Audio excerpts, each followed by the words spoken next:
Alors, j'ai quelque chose de super cool pour vous aujourd'hui. Bienvenue à tous dans ce nouvel épisode de French Podcast. Je suis Catherine et aujourd'hui, j'ai le plaisir d'accueillir Antoine avec nous. Salut tout le monde, content d'être là. Alors, Antoine, tu as une histoire, disons, assez incroyable à nous raconter, n'est-ce pas? Disons que ça concerne l'apprentissage du français et une période de temps assez courte. On pourrait même dire 1 mois. C'est ça, hein? 1 mois? Sérieusement, Antoine? 1 mois pour apprendre le français?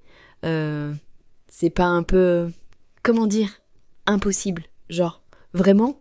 Je suis hyper sceptique là, je dois dire. C'est quoi ton secret de ouf? Raconte-moi ça.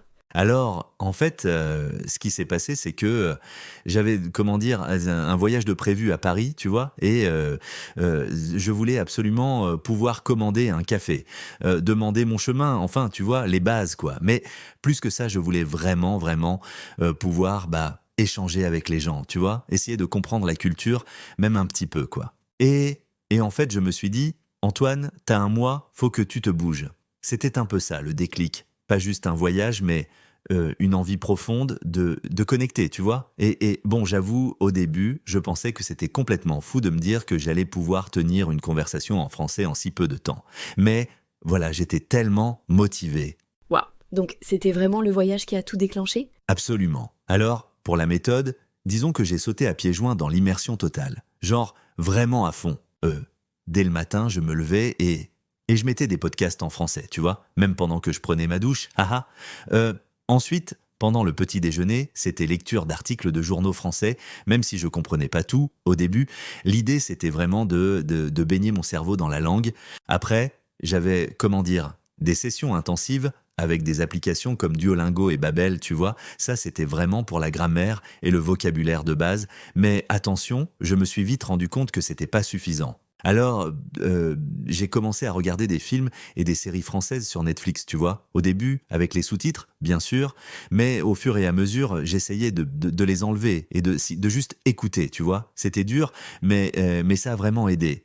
Et puis, bien sûr, j'ai aussi lu quelques bouquins simples en français, des romans pour débutants, quoi. Et le plus important, c'était de trouver des gens avec qui parler, tu vois. J'ai utilisé des applications comme Tandem pour trouver des correspondants français et on échangeait par message, mais aussi en appel vidéo. C'était super pour pratiquer l'oral et gagner en confiance. Ah oui, et j'oubliais, j'avais un emploi du temps super structuré. Genre, je me fixais des objectifs quotidiens. Par exemple, apprendre 20 nouveaux mots par jour, regarder un épisode de série en français, avoir une conversation de 30 minutes avec un correspondant. C'était assez intense, mais ça a marché. Haha. Ah ouais, quand même.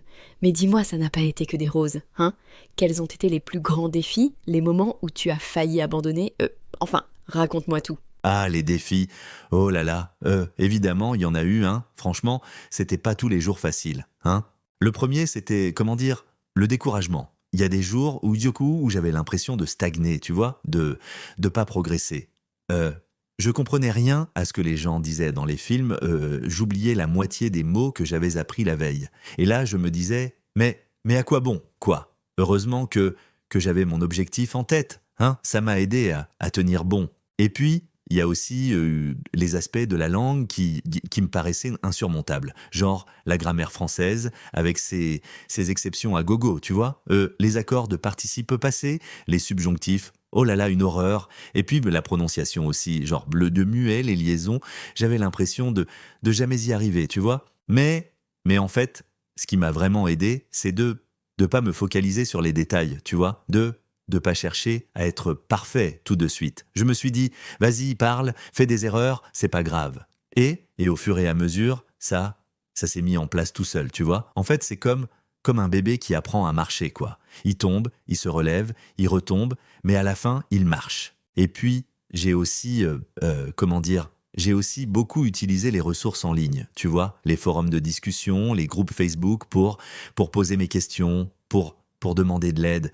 Il y a plein de gens super sympas qui sont prêts à t'aider, tu vois. Ça, c'est vraiment motivant. Et surtout, j'ai jamais abandonné, tu vois. Même quand c'était dur, même quand j'avais envie de tout laisser tomber. Je me disais, non Antoine, tu vas y arriver. Et à la fin, j'ai réussi. Alors, mes astuces pour ceux qui veulent apprendre vite. Hein. Bon, déjà, faut vraiment, vraiment pratiquer tous les jours. Hein. Genre, même si c'est que 15 minutes, c'est pas grave. L'important, c'est la régularité, tu vois. Et puis, faut pas avoir peur de faire des erreurs. Hein. Genre, faut se lancer, faut parler, même si on a l'impression de dire n'importe quoi. C'est comme ça qu'on apprend. Hein. Plus on parle, plus on se trompe, plus on corrige, plus on progresse, tu vois. Et faut vraiment, vraiment s'immerger dans la langue. Hein. Genre, faut écouter de la musique en français, faut regarder des films en français, faut lire des livres en français, faut essayer de penser en français, quoi. C'est ça qui fait la différence. Hein. Et faut surtout pas se décourager. Hein. Genre, il y aura des moments où ça va être dur,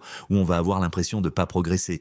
Mais faut persévérer. Hein. Faut se dire que c'est normal, que tout le monde passe par là, et que si on continue, on va finir par y arriver. Hein. Et une dernière astuce, c'est de trouver un partenaire de conversation. Hein. Genre un ami, un prof, un tuteur, de quelqu'un avec qui on peut parler français régulièrement. Tu vois, ça aide vachement à progresser. Hein. Parce qu'on est obligé de se forcer à parler, de trouver les mots, de s'exprimer, quoi.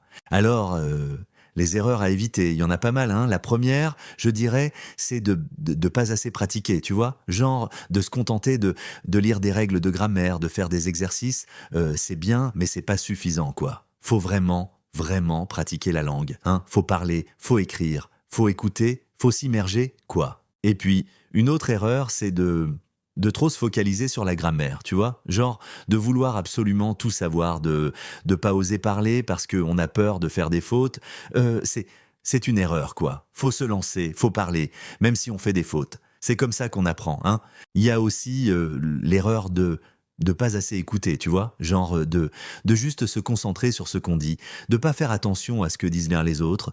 C'est dommage, quoi. Parce qu'en écoutant, on apprend plein de choses, du vocabulaire, des expressions, des façons de parler. Et faut aussi éviter de se comparer aux autres. Tu vois, genre de se dire, lui, il parle mieux que moi, elle a un meilleur accent que moi.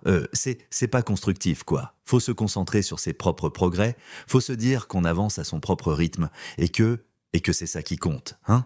Et la dernière erreur, je dirais, c'est de se décourager trop vite, tu vois, genre de baisser les bras dès qu'on rencontre une difficulté, c'est dommage, quoi. Parce qu'apprendre une langue, c'est un long processus, ça prend du temps, ça demande des efforts, mais si on persévère, on finit toujours par y arriver. Hein. Et y a un truc qui m'a vraiment aidé, mais vraiment, c'est l'immersion culturelle, quoi. Tu vois, les films, la musique, les séries, tout ça, ça a joué un rôle énorme. Ah ouais? Genre, tu regardais des films en français, même au début? Ouais, carrément. Au début, je comprenais pas grand-chose, hein, soyons clairs, mais juste le fait d'entendre la langue, de voir comment les gens interagissent, ça m'a imprégné, quoi. Et puis, petit à petit, j'ai commencé à comprendre de plus en plus. C'est fou, hein? Par exemple, je me souviens d'avoir regardé Le fabuleux destin d'Amélie Poulain, un classique. Hein. Au début, je mettais les sous-titres, bien sûr. Mais après, j'ai essayé de les enlever et de juste écouter. Et c'est là que j'ai vraiment commencé à capter des expressions, des intonations. Et puis, la musique, pareil. J'écoutais des chanteurs français. Stromae, Zaz, des trucs comme ça. Je cherchais les paroles, je les traduisais, et mine de rien, ça m'a vachement aidé à mémoriser du vocabulaire, à comprendre la grammaire instinctivement, tu vois. Donc, si vous voulez apprendre le français rapidement, mon conseil, c'est vraiment de vous immerger dans la culture française, quoi. Regardez des films, écoutez de la musique, lisez des livres, faites ce qui vous plaît, mais faites-le en français. Et même, si vous avez l'occasion, voyagez en France. C'est le meilleur moyen de vous immerger complètement. Quoi? De vivre la langue au quotidien. Tu vois ce que je veux dire? Bon, Antoine, c'est hyper intéressant tout ça. Si on fait le bilan, tu penses que cet apprentissage rapide, ça a été bénéfique pour toi, au final? Absolument. Écoute, c'est clair que ça a été intense, hein, tu vois. Il y a des moments où j'étais vraiment à bout. Mais au final, je suis super content d'avoir fait ça. Ça m'a ouvert des portes, tu vois. Genre, quelle porte? Bah, déjà au niveau professionnel, ça m'a permis de postuler à des offres d'emploi où le français était requis, tu vois. Et puis au niveau personnel, ça m'a permis de rencontrer des gens, de voyager, de découvrir une nouvelle culture. C'est vraiment enrichissant, quoi. Et tu te vois faire quoi maintenant avec ton français? T'as des projets? Ouais, carrément. J'aimerais bien travailler dans un pays francophone, tu vois. Peut-être au Canada, en Suisse, ou même en France, tiens. Et j'aimerais bien aussi continuer à apprendre, à me perfectionner. Le français, c'est une langue magnifique, quoi. J'ai envie d'aller plus loin. C'est super, Antoine. Franchement, bravo pour tout ce que tu as accompli. Bon, bah Antoine, merci beaucoup pour ton témoignage, c'était vraiment super intéressant.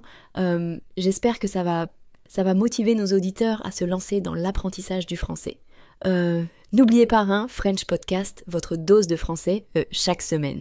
Ouais, et si vous hésitez encore, lancez-vous. Franchement, c'est pas aussi difficile que ça en a l'air. Faut juste être motivé, régulier, et surtout persévérer. Et puis, si vous avez besoin d'un coup de pouce, n'hésitez pas à écouter les prochains épisodes du French Podcast. On va vous donner plein d'astuces, plein de conseils pour vous aider à progresser. Écoute la deuxième partie de Podcast français.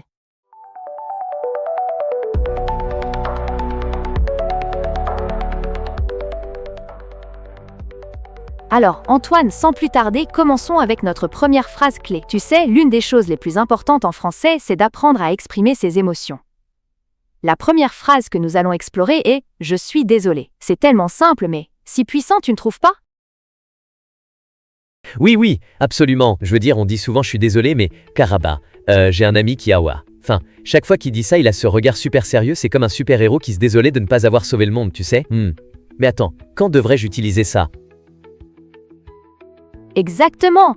Donc, je suis désolé peut être utilisé dans de nombreuses situations, que tu as oublié de répondre à un message ou que tu as heurté quelqu'un par accident. C'est un peu comme une porte d'entrée vers une conversation plus profonde, tu vois ? Cela montre qu'on reconnaît notre erreur. Ouais, je comprends. C'est intéressant, mais qu'est-ce qui se passe si je l'utilise trop ? Comme, disons que je répète tout le temps, je suis désolé, ça pourrait devenir m'intéresser. Ennuyeux ? Très bonne question. Tu ne veux pas paraître insincère ou faible. Si tu l'utilises trop, cela peut effectivement perdre tout son poids. En fait, il vaut mieux l'utiliser de manière réfléchie. Cela revient un peu à demander à un chef cuisinier d'utiliser trop de sel dans un plat. Un peu, c'est savoureux, mais trop, eh bien. Cela devient immangeable, non ? Ah oui, tout à fait. D'accord, alors passons à la deuxième phrase. J'ai entendu que ça ne me dérange pas est très utilisé aussi, mais ça veut vraiment dire quoi ? Oui, ça ne me dérange pas est parfait pour montrer que tu es flexible. Par exemple, si tu es à une fête et quelqu'un te demande si tu veux danser et que tu n'es pas vraiment d'humeur, tu peux dire ça. C'est comme le gérant d'un café qui te demande si tu veux du lait dans ton café. Plutôt que de dire « et non », ça indique que tu es ouvert. Je vois le rapport, mais ça pourrait aussi sembler un peu indécis, non ? Genre, si tu dis c'est qui, ça ne me dérange pas trop souvent, on pourrait penser que tu es pathétique, tu sais ? Très vrai, Antoine. L'intonation y joue aussi. Si tu dis cela avec enthousiasme, ça va passer. Mais si tu le dis avec un ton ennuyé, eh bien ça peut tout changer. C'est un peu comme si tu étais dans un film d'action et que tu faisais une pause pour boire un verre de thé. Rogan lait. Ça ne correspond pas, n'est-ce pas ? Exactement, j'adore cette image.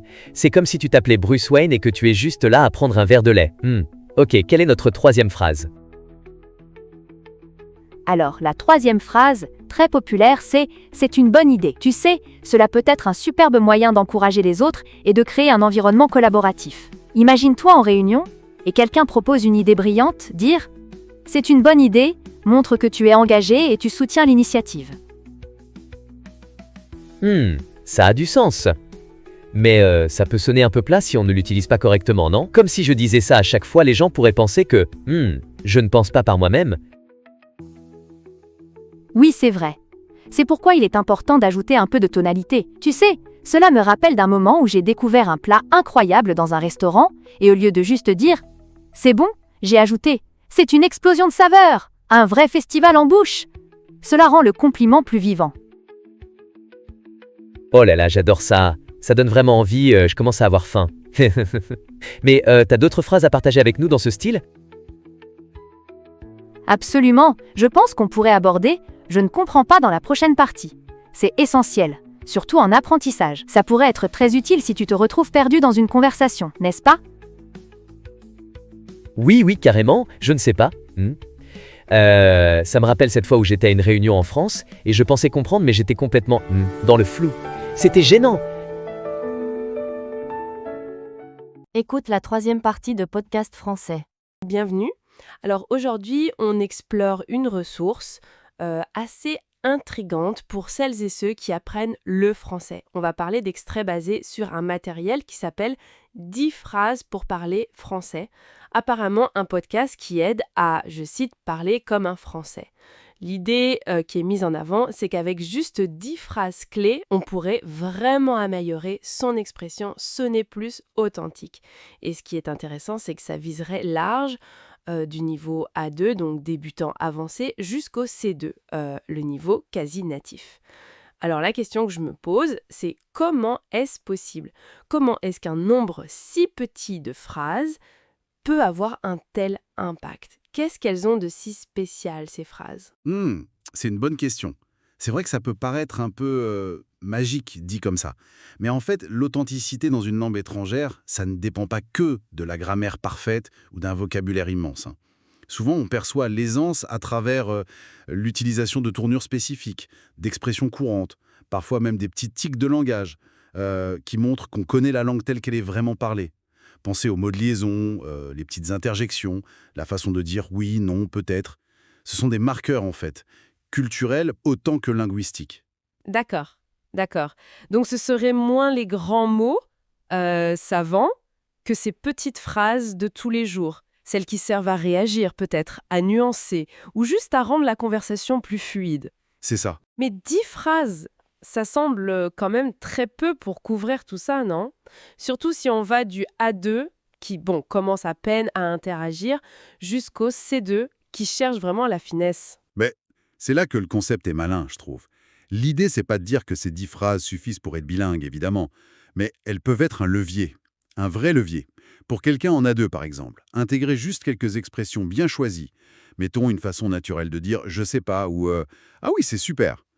Ça peut déjà rendre son français moins, moins haché, plus coulant.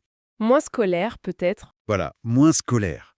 Et pour un niveau C2, ces mêmes phrases, ou d'autres du même genre, ça ajoute la touche finale, ce vernis d'authenticité.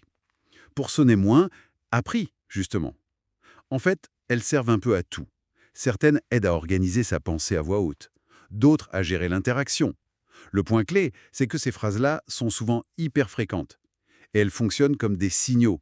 Ah, cette personne est à l'aise. Je vois. Donc, on sort du cadre purement grammatical, là, on entre dans la pragmatique, l'usage réel de la langue. Ça expliquerait pourquoi, parfois, même avec une bonne grammaire, certains apprenants donnent l'impression d'être un peu rigides. Exactement. Un peu scolaire, comme vous disiez. Ces phrases, ce seraient comme des clés, alors, pour ouvrir la porte d'une communication plus naturelle. Tout à fait. Des lubrifiants conversationnels, on pourrait dire. Pensez à des trucs comme en fait, du coup, ou même un simple voilà bien placé. Ou carrément, Ouais, des petits mots qu'on entend tout le temps. exactement. C'est pas des trésors de vocabulaire, mais les maîtriser, les utiliser au bon moment, sans en faire trop, ça change tout dans la perception. Bien sûr, faut faire attention. Les utiliser n'importe comment, ça peut vite sonner faux, artificiel. L'idée, c'est de les intégrer naturellement. D'accord. Donc, si je résume, ces 10 phrases, ou en tout cas l'idée qu'il y a derrière, c'est un peu une sorte de raccourci stratégique pour arriver à une expression plus spontanée, plus vivante. C'est une piste intéressante pour ceux qui veulent dépasser le stade où on traduit tout dans sa tête C'est tout à fait ça. ou qu'on applique les règles de grammaire de façon trop mécanique. Exactement. Et que la ressource mentionne cette large fourchette A2 à C2, ça souligne bien un truc sain. L'authenticité, c'est pas juste pour les niveaux avancés. Dès le début, on peut travailler dessus avec certaines expressions très courantes. Et inversement, même à un niveau très élevé, si on néglige ces aspects-là, plus idiomatiques, plus conversationnels, on peut encore sonner un peu étranger, quoi. C'est la combinaison de tout ça qui fait la richesse, en fait. Précisément. La maîtrise des différents registres, des différents outils. Alors, qu'est-ce qu'on peut en tirer concrètement pour quelqu'un qui apprend le français? Ça suggère que, la grammaire et le vocabulaire, c'est la base, mais qu'il y a un vrai plus à aller chercher activement ces tournures courantes, ces espèces de phrases réflexes des natifs, les repérer, les comprendre, et puis oser les utiliser. Joue sur cette perception d'authenticité. On pourrait penser à l'intonation, bien sûr, au rythme, mais aussi peut-être à l'humour, aux références culturelles implicites. Ah oui, bonne question. La langue parlée, c'est tellement complexe. Ces 10 phrases, c'est peut-être une porte d'entrée intéressante. Mais qu'est-ce qu'il y a derrière cette porte? Au fond, est-ce que sonner français, c'est juste une affaire de mots, ou est-ce que ça touche aussi à une certaine attitude, à une culture? Qu'en pensez-vous?